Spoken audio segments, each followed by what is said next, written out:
Culminating activity na nga nila Ate Esa ngayon. Ibig sabihin nga, ito na yung last day ng kanilang summer class. At dahil nga siya yung pinakamabusisi igayak, siya yung una kong pinakain. Kapag ka nga hindi sopas o lugaw yung kinakain niya sa umaga, kailangan pa ng bantay. At isa pa nga, medyo maaga ko nga siyang nagising kaya wala siya sa mood. Kapag kasi hindi siya maagang bumangon ako, baka tanghaliin kami. Ayan nga at naghihikab pa. At habang kumakain nga siya, iginaya ko na yung mga isusuot niya. Maya-maya nga ay nakabihis na siya, kaya naman ayusin ko na yung buhok niya. In fairness, dito sa costume niya, ang ganda-ganda. Mura ko lang to nabili sa Orange parang 300 pesos plus lang. Para naman sa hikaw niya, may binili ako yung isinasabit lang, pero maganda rin siyang tingnan. Tapos sa hair naman niya, may binili akong ribbon na parang may pa-pearl effect doon sa may bangs niya. Etong sa Esang, basta sa kakikayan, okay lang sa kanya kahit ano yung gawin mo sa kanya. Siya pa nga yung nagre-request minsan ng mga isusuot niya, pati ng mga sa buhok niya. Etong mermaid costume niya, siya yung nag-decide dito sa kulay, pati na nga doon sa magiging itsura nung isusuot niya. Pagkaayos ko nga sa buhok niya, nilagyan ko lang din yun yung ribbon na binili ko, tapos yung isasabit sa tenga niya. After nga nilagyan ko na rin siya ng konting makeup, yung shimmer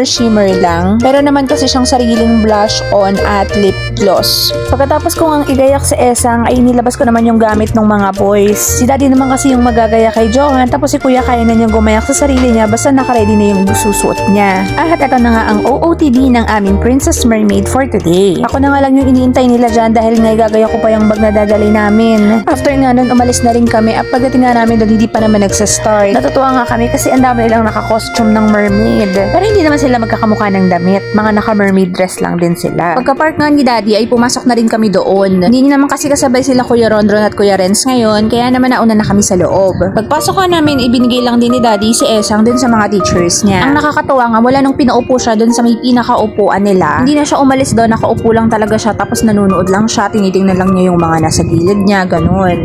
Hindi nga rin siya tinopak o nag-ayaman lang na umalis doon. Kami naman nila Kuya at Johan sa bandang likod na upo kasi doon may electric fan. May baon naman kaming electric fan, kaya lang kasi hindi yun full charge. Hindi nga rin kami nakatagal dyan na nakaupo sa likod kasi nga si Johan ay nagmumuryot. Ang gusto nga niya ay lumakad-lakad, kaya naman umalis din kami dyan at lumabas kami. At eto na nga si ate nung tinawag na siya. Janessa Blair J. Marti, Task Champ Award.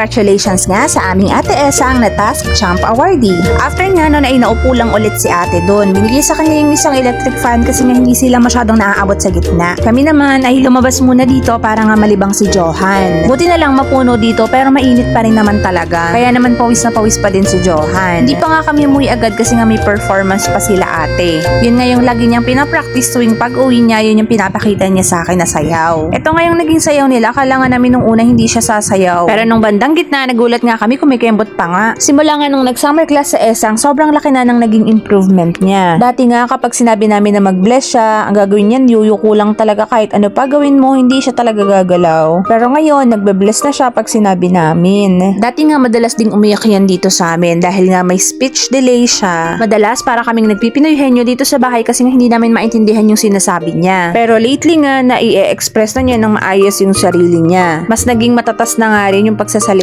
niya. Kumakanta na nga rin siya ng malakas, tapos nagsasayaw na nga rin siya katulad niyan. Pagka sinasabi namin napapasok na siya sa bago niyang school, ang lagi lang niyang tinatanong, marami daw ba siyang magiging friends doon. Dito nga kasi sa bahay, puro lalaki yung nagiging kalaro niya, ay ang gusto niyang laro yung mga kikay-kikay na laro. Sobrang laki nga nang naitulong ng MJS sa kay Esang. Oo, gumastos man kami, pero masasabi ko na naging okay yung effect nun sa anak ko. Thank you talaga sa mga teachers na nagtiyagang magturo kay Esang. Balik na nga tayo dito, pagkatapos nga ng performance nila Esang ay hiniram namin muna siya doon sa teacher niya. Paglabas nga nila, nakita niya yung isa niyang classmate, yun daw yung friend niya.